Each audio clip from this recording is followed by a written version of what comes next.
Behold, your Lord said to the angels, I am going to place a vicegerent on earth. The Arabic word is khalifa. It means a representative or an emissary of mine. And they said, the angels said, will you place therein one who will spread corruption and shed blood, while we celebrate your praises and glorify your holiness? And God said, he said, truly I know what you do not know. See, that's the verse that hooked me. That's the verse that caught my attention. That's the one that kept on making me read the story again and again and again. Because listen to the way it begins. Behold, your Lord said to the angels, I am going to place a representative of mine on earth, a vicegerent of mine, an emissary, one who acts on my behalf. I thought, that's not the way it goes. You're not supposed to be placing man on earth in some positive role. You place man on earth as a punishment for his sin. Clearly, I knew the author didn't quite get the point. But still, it was an amazing line. But then I come to the next line, and it says, and the angels say, will you place therein one who will spread corruption and shed blood, while we celebrate your praises and glorify you? I looked at it again. I couldn't believe the question. I looked at that, and I said, exactly. That would be my question. Why would you create this being, supposedly for some positive role, when he's capable of doing tremendous wrongdoing, when he could spread corruption and shed much blood?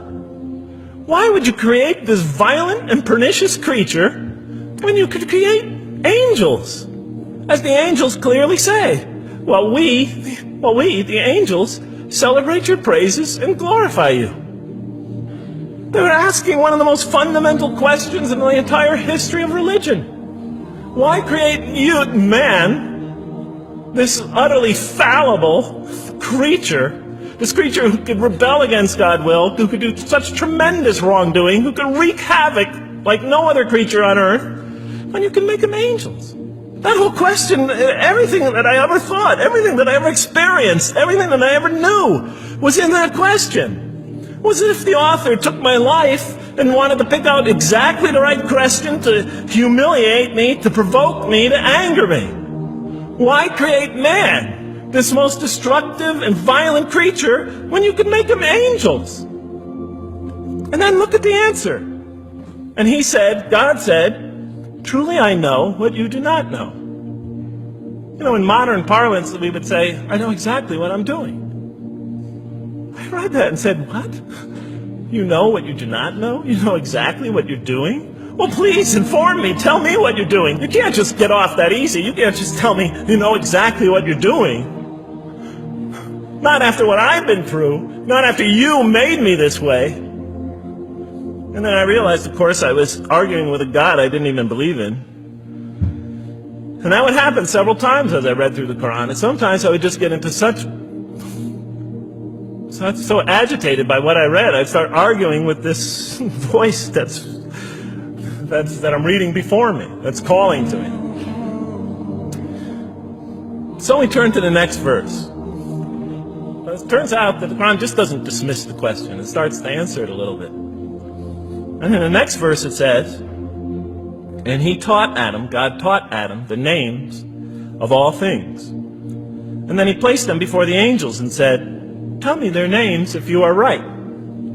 So this verse is clearly referring to the previous one. But notice what it says. And he taught Adam the names of all things. So here we see Adam is not only just a creature who knows how to name things, who's acquiring the gift of language, but he's also a learning creature. God is teaching him. Now right here, right in this verse, and it'll come even clearer in the subsequent verses, that the very first thing that the Quran is going to emphasize here is man's intellect. He is a learning creature. He is taught. And what is he taught? What is one of the great intellectual gifts he's given in response to the angel's question? The gift of language. Because through language, mankind can not only learn, but he could learn things not only through his own experience, but he could learn things that other people have experienced of times and places that are hundreds, thousands of years and miles separated from him. And so that all our knowledge becomes cumulative. Every generation learning from the generation before it. I'm learning today from authors I read from other sides of the world that may have existed 2,000 years ago. And so we all contribute to our collective learning and knowledge. And so what I'll see later in the Quran, And the Quran will emphasize this again and again and again. Like in one verse it says, read in the name of your Lord who created a man out of a tiny creature that clings. Read, it commands the reader, for your Lord is most bountiful. Why is he most bountiful? What great gift did he give you? For he taught man the use of the pen, and through it taught him what he otherwise could not know. And he taught Adam the names of all things. And then he placed them before the angels and said, tell me their names if you are right. Okay, you have this objection you have this natural question about this creation of mankind. Here, this mankind is this human being, this human creature is a learning creature. He has many intellectual gifts. Here, I'm going to place these things before you. Tell me their names if you are right about man. And what did the angel say? Glory to you. We have no knowledge except what you have taught us. In truth, it is you who are knowing, the wise.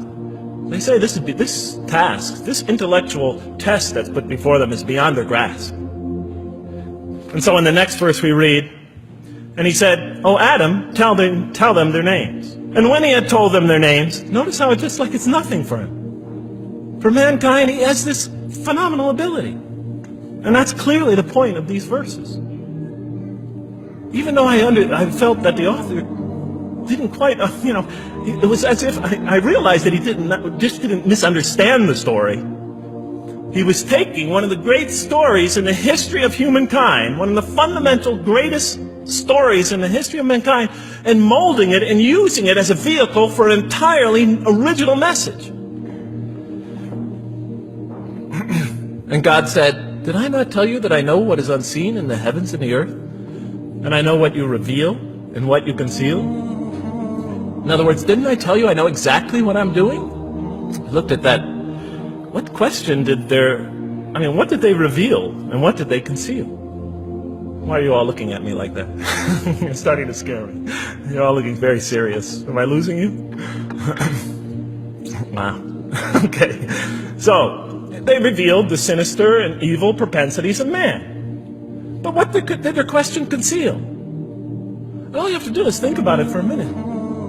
Human beings, yes, they could do evil. Yes, they could do wrong. Yes, they could create misery. But they could also do exactly the opposite.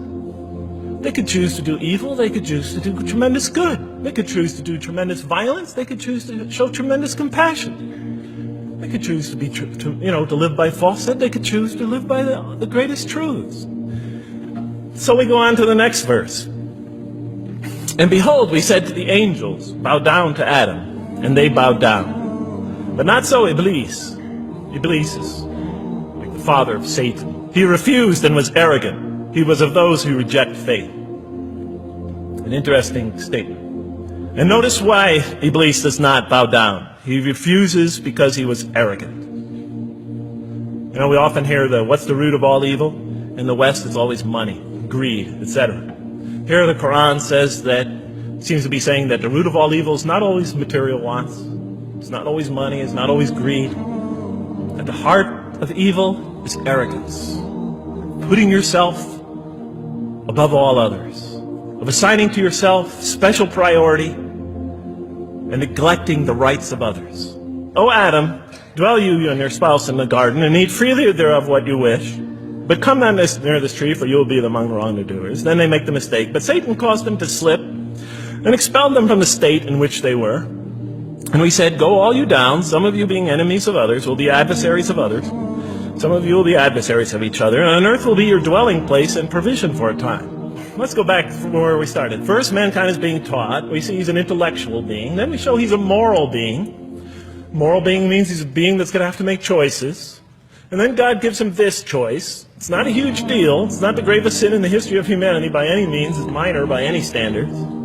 They make it, though. We see that God originally intended to put man on earth as his vicegerent. When does God finally put him on earth? What signals that he's ready to begin? He makes his first independent choice. It's not the worst deed in the history of humanity. It's minor on anybody's scale.